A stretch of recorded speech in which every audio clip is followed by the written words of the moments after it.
Hello friends, welcome to my channel. ನಾನು ನಿಮ್ಮ ರೇಖಾ ಮನೆ ಅಡುಗೆ ಚಾನಲ್ಗೆ ಸ್ವಾಗತ. ಇವತ್ತು ನಾನು ಒಂದು ಬೇಳೆ 4-5 ಥರ ಬೇಳೆ ಹಾಕಿ ಮತ್ತು ಒಂದು 5-6 ಥರ ತರಕಾರಿ ಹಾಕಿ ಒಂದು ಸಾಂಬಾರು ರೆಸಿಪಿ ಮಾಡ್ತಾಯಿದ್ದೀನಿ. ಸ್ವಲ್ಪನೇ ಇರುತ್ತಲ್ಲ ತರಕಾರಿ ಎಲ್ಲ, ಆವಾಗ ಈ ಥರ ಸಾಂಬಾರು ಮಾಡ್ಕೋಬೋದು, ಚೆನ್ನಾಗಿರುತ್ತೆ. ಬರೀ ಒಂದೇ ಥರ ಹಾಕಿ ಮಾಡೋದ್ಕಿಂತ ಈ ಥರ ಮಿಕ್ಸ್ ಥರ ಹಾಕ್ಬಿಟ್ಟು ತರಕಾರಿನ ಮತ್ತು ಒಂದು 3-4 ಥರ ಬೇಳೆಗಳು, ಮನೇಲಿ ಏನೇನು ಬೇಳೆ ಇರುತ್ತೆ ಎಲ್ಲ ಥರ ಬೇಳೆ ಹಾಕ್ಬಿಟ್ಟು ಒಂದು ಸಾಂಬಾರು ಮಾಡಿ ತುಂಬ ಚೆನ್ನಾಗಿರುತ್ತೆ. ಬರೀ ಬೇಳೆದೂ ಮಾಡ್ಕೋಬೋದು. ಅದನ್ನು ಇನ್ನೊಂದು ದಿನ ತೋರಿಸ್ಕೊಡ್ತೀನಿ. ಇವತ್ತು ನನ್ನ ಹತ್ರ ತರಕಾರಿ ಇತ್ತು, ಹಾಗಾಗಿ ತರಕಾರಿ ಹಾಕಿ ಮಾಡ್ತಾಯಿದ್ದೀನಿ. ನೋಡಿ, ಒಂದು 5-3 ಈರುಳ್ಳಿ ಎಲ್ಲ ಹೆಚ್ಚಾಕೋಬೇಕು ಈ ಥರ ಸಾಂಬಾರಿಗೇ. ಫಸ್ಟು ಬೇಳೆ ಬೇಯಿಸ್ಕೊಂಡಿದ್ದೆ, ಅದು ಏನೇನು ಬೇಳೆ ಅಂತ ನಾನೀಗ ತೋರಿಸ್ಕೊಡ್ತೀನಿ. 2 ಟೊಮೊಟೊ ತೊಗೊಂಡಿದ್ದೀನಿ, ಒಂದು ಹೆಚ್ಚಾಕ್ತೀನಿ, ಒಂದು ರುಬ್ಬಕ್ಕೆ ಹಾಕ್ತೀನಿ. ಇದನ್ನು ಆ ಥರ ಮಾಡೋ ಅಂಥದ್ದು. ಫಸ್ಟಿಗೀಗ ಗ್ಯಾಸ್ ಹಚ್ಚಿ ಈಗ ಇದನ್ನು ಬೇಳೆ ಬೇಯಿಸ್ಕೊಂಡಿದ್ನಲ್ಲ ಈಗ ಕುಕ್ಕರಿಗೆ ಇಡ್ತಾಯಿದ್ದೀನಿ.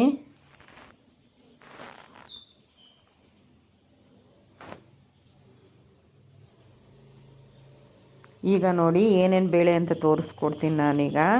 ಇಲ್ಲಿ ಮೊಸರು ದಾಲ್ ಅಂತ ಇದು ಕೆಂಪು ಬೇಳೆ, ಇದಕ್ಕೆ ಸ್ವಲ್ಪ ಕಡಲೆಬೇಳೆನೂ ಮಿಕ್ಸ್ ಆಗಿತ್ತು, ಹಾಗಾಗಿ ಇದೊಂದು ಬೇಳೆ ತೊಗೊಂಡಿದ್ದೀನಿ. ಮತ್ತಿಲ್ಲಿ ಒಂದು ಬೌಲಷ್ಟು ಸಣ್ಣ ಬೌಲಲ್ಲಿ ಅವರೇ ಬೇಳೆನೂ ತೊಗೋತಾಯಿದ್ದೀನಿ. ನೋಡಿ ಈಗ ತೋರಿಸ್ತೀನಿ.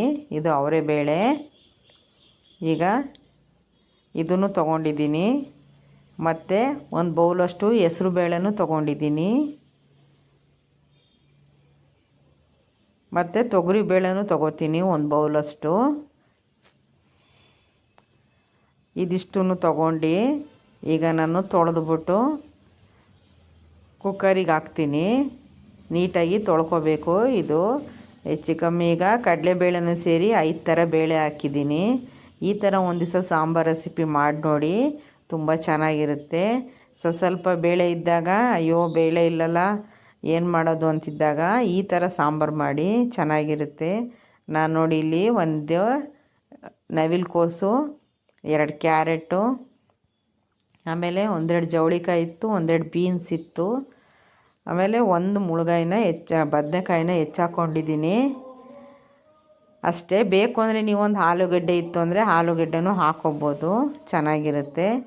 ನಾನಿಲ್ಲಿ ತರಕಾರಿ ಎಲ್ಲ ಕ್ಲೀನ್ ಮಾಡಿ ಇಡ್ತಾ ಇದ್ನಲ್ಲ, ಆವಾಗ ಅದಕ್ಕೇ ಈ ಥರ ಸಾಂಬಾರು ಮಾಡೋಣ ಅಂತ ಎಲ್ಲ ಒಂದೊಂದೇ ಹಾಕ್ಬಿಟ್ಟು ಸಾಂಬಾರು ಮಾಡ್ತಾಯಿದ್ದೀನಿ.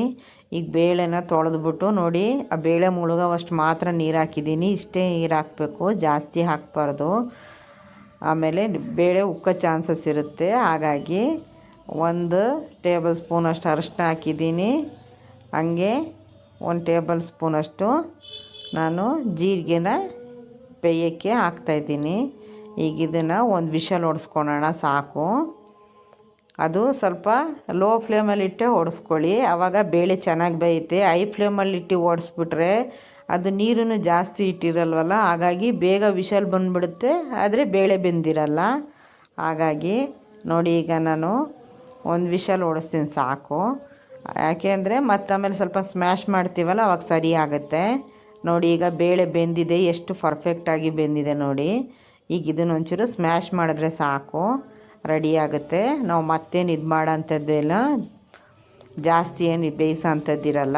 ನೋಡಿ ಬೆಂದಿದೆ ಸಾಕು, ಇಷ್ಟು ಬೆಂದಿದ್ರೆ. ಈಗ ಇದಕ್ಕೆ ನಾನು ಹೆಚ್ಚಿರುವಂಥ ಈ ತರಕಾರಿ ಎಲ್ಲ ಹಾಕ್ತಾಯಿದ್ದೀನಿ, ಆವಾಗಲೇ ತೋರಿಸಿದ್ನಲ್ಲ ನೋಡಿ. ಹೀರೆಕಾಯಿ, ಬದನೆಕಾಯಿ, ಕ್ಯಾರೆಟು ಮತ್ತು ಒಂದು ನವಿಲುಕೋಸು, ಆಮೇಲೆ ಬೇಕು ಅಂದರೆ ಒಂದು ಆಲೂಗಡ್ಡೆ ಹಾಕ್ಕೊಳ್ಳಿ ಅಂದೆ, ನನ್ನ ಹತ್ರ ಇರಲಿಲ್ಲ ಹಾಗಾಗಿ ನಾನು ಅದು ಹಾಕಿಲ್ಲ. ಆಮೇಲೆ 1-2 ಬೀನ್ಸ್ ಇತ್ತು, ಮತ್ತು ಜವಳಿಕಾಯಿ ಇತ್ತು 1-2, ಎಲ್ಲ ಹಾಕಿದ್ದೀನಿ. ಸಾಂಬಾರು ಅಷ್ಟೇ, ಇದು ತುಂಬ ಚೆನ್ನಾಗಾಗುತ್ತೆ. ಮಿಕ್ಸ್ ಬೇಳೆ ಮತ್ತು ಮಿಕ್ಸ್ ತರಕಾರಿ ಸಾಂಬಾರು. ಇದಕ್ಕೆ ಏನು ಹೆಸರಿಡೋದು ಅಂತ ಗೊತ್ತಾಗಿಲ್ಲ, ಹಾಗಾಗಿ ನಾನು ಮಿಕ್ಸ್ ಸಾಂಬಾರು ಮಿಕ್ಸ್ ಬೇಳೆ ಅಂತ ತರಕಾರಿದು ರೆಸಿಪಿ ಅಂತ ಇಡಬೇಕಾಗತ್ತಷ್ಟೇ.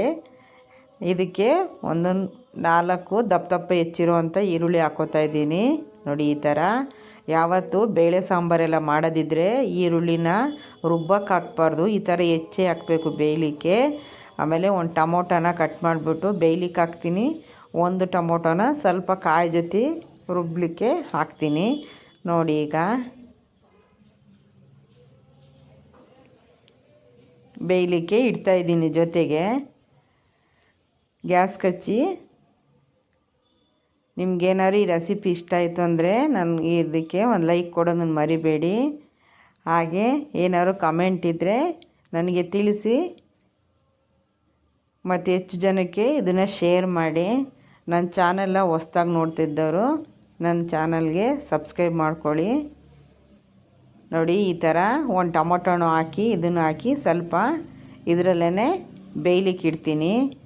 ಇದೊಂಚೂರು ಬೇಯೋ ಹೊತ್ತಿಗೆ ನಾನು ಕಾಯಿ ನೋಡಿ ಇಷ್ಟು ಸ್ವಲ್ಪ ಕಾಯಿ ತೊಗೊಂಡಿದ್ದೀನಿ. ನಾನು ಜಾಸ್ತಿ ಕಾಯಿ ಹಾಕೋದಿಲ್ಲ ಬೇಳೆ ಸಾಂಬಾರಿಗೆಲ್ಲ. ಒಂದು ಟೊಮೊಟೊ, ನೀವು ಬೇಕು ಅಂದರೆ ಟೊಮೊಟೊ ಇನ್ನೊಂದು ಸ್ವಲ್ಪ ಹಾಕೋಬೋದು. ಇಲ್ಲಿ ನಾನು ನೋಡಿ ಒಂದು ಸ್ಪೂನಷ್ಟು ಖಾರ ಪೌಡ್ರ್ ಹಾಕಿದ್ದೀನಿ. ಯಾಕೆಂದರೆ ನಮ್ಮದು ಸಾಂಬಾರು ಪೌಡ್ರು ಸ್ವಲ್ಪ ಖಾರ ಕಮ್ಮಿ ಇರುತ್ತಲ್ಲ, ಹಾಗಾಗಿ ಇದು ಬೇಳೆ ಸಾಂಬಾರೆಲ್ಲ ಮಾಡಿ ಸ್ವಲ್ಪ ಖಾರ ಬೇಕಲ್ಲ, ಅದಕ್ಕೆ ಒಂದು ಖಾರ ಪೌಡ್ರ್ ಹಾಕಿದ್ದೀನಿ. 1.5 ಸ್ಪೂನಷ್ಟು ನಮ್ಮದು ಸಾಂಬಾರು ಪೌಡ್ರ್ ಹಾಕಿದ್ದೀನಿ. ನೋಡಿ ಇದರಲ್ಲಿ ಇದು ಕುದೀತಾ ಇದೆ. ಯಾವತ್ತು ಕಾಯಿ ಹಾಕೋಕ್ಕೆ ಮುಂಚೆನೇ ನಾವು ಈ ಪದಾರ್ಥಗಳನ್ನ ಹಾಕಬೇಕು, ಕಾಯಿ ಹಾಕಬಾರ್ದು ಫಸ್ಟು. ನಾನಿಲ್ಲಿ ನೋಡಿ ಒಗ್ಗರಣೆಗೆ ಸಾಸಿವೆ, ಜೀರಿಗೆ, ಆಮೇಲೆ ಒಂದು ಬೆಳ್ಳುಳ್ಳಿನ ಗುದ್ದಿಟ್ಕೊಂಡಿದ್ದೆ, ಅದು ಒಂದೆರಡು ಒಣಮೆಣ್ಸಿನ್ಕಾಯಿ, ಸ್ವಲ್ಪ ಕರ್ಬೇವಿನ ಸೊಪ್ಪು ಒಗ್ಗರಣೆಗೆ, ಅಷ್ಟೇ, ಇನ್ನೇನು ಇಲ್ಲ. ಈಗ ಒಗ್ಗರಣೆನ ನಾನೀಗ ಸಾಂಬಾರಿಗೆ ಇದನ್ನು ಆ್ಯಡ್ ಮಾಡ್ತಾಯಿದ್ದೀನಿ. ಇದನ್ನು ಮಾಡೋಕ್ಕೆ ಮುಂಚೆ ನಾವು ಕಾಯಿ ರುಬ್ಕೊಂಡಿದ್ವಲ್ಲ ಅದನ್ನು ಹಾಕೋಣ. ರುಚಿಗೆ ತಕ್ಕಷ್ಟು ಉಪ್ಪು ಹಾಕ್ತಾಯಿದ್ದೀನಿ. ಆಮೇಲೆ ಒಂದು ಸ್ವಲ್ಪ ಬೆಲ್ಲ ಹಾಕ್ತಾಯಿದ್ದೀನಿ. ಯಾಕೆಂದರೆ ಅದೊಂಥರ ಟೇಸ್ಟ್ ಕೊಡುತ್ತೆ ಬೆಲ್ಲ ಹಾಕೋದ್ರಿಂದ. ಅದಕ್ಕೆ ನೋಡಿ ಕಾಯಿ ರುಬ್ಬಿದ್ನಲ್ಲ ಅದು ಹಾಕ್ತಾಯಿದ್ದೀನಿ. ನೋಡಿ ಈಗಲೇ ಸಾಂಬಾರು ಕಲರೆಲ್ಲ ಎಷ್ಟು ಚೆನ್ನಾಗಿ ಬಂದಿದೆ ಅಂತ. ಇದನ್ನು ನಾವೀಗ ಎಷ್ಟು ಬೇಕಷ್ಟು ಅದಕ್ಕೆ ಕೂಡಿಸ್ಕೊಳ್ಳೋಣ. ಇನ್ನೊಂದು ಸ್ವಲ್ಪ ನೀರು ಹಾಕಿದ್ರೆ ಸಾಕಾಗ್ಬೋದು, ಜಾಸ್ತಿ ಏನು ನೀರು ಹಾಕೋಂಥದ್ದಿಲ್ಲ. ಇದು ಸ್ವಲ್ಪ ಮಾಡಿಟ್ಕೊಂಡ್ರೆ ನೀವು ರೊಟ್ಟಿ ಚಪಾತಿಗೂ ಚೆನ್ನಾಗಿರುತ್ತೆ, ದೋಸೆಗೆ ಎಲ್ಲ, ಅನ್ನಕ್ಕೆ ಅಂತ ಏನಿಲ್ಲ. ನಾನು ನೋಡಿ ಇದನ್ನು ನಮ್ಮದು ಆಮಟೆಕಾಯಿ ಉಪ್ಪಿನಕಾಯಿ ಹಾಕಿದ್ನಲ್ಲ ಅದ್ರ ಜೊತೆ ಸರ್ವ್ ಮಾಡ್ತಾಯಿದ್ದೀನಿ. ಸಾಂಬಾರು ಎಷ್ಟು ಚೆನ್ನಾಗಿ ಬಂದಿದೆ ಅಂತ, ಟೇಸ್ಟೂ ತುಂಬ ಚೆನ್ನಾಗಿತ್ತು. ನನ್ನ ಮಗ ಇದೇನಮ್ಮ ಈ ಥರ ಸಾಂಬಾರು ಮಾಡಿದ್ಯಾ ಅಂತ ಹೇಳ್ತಾ ಇದ್ದ. ನೋಡೋ ಚೆನ್ನಾಗಿ ಅಂತ ಅಂದೆ. ಹಂಗಾಗಿ ನಾನು ಈ ವಿಡಿಯೋ ನಿಮಗೆ ಇಷ್ಟ ಆಯಿತು ಅಂದ್ಕೊತೀನಿ. ಮತ್ತೊಂದು ರೆಸಿಪಿ ಜೊತೆ ಬರ್ತೀನಿ. ನಿಮ್ಮ ರೇಖಾ. ಟಾಟಾ, ಬಾಯ್ ಬಾಯ್.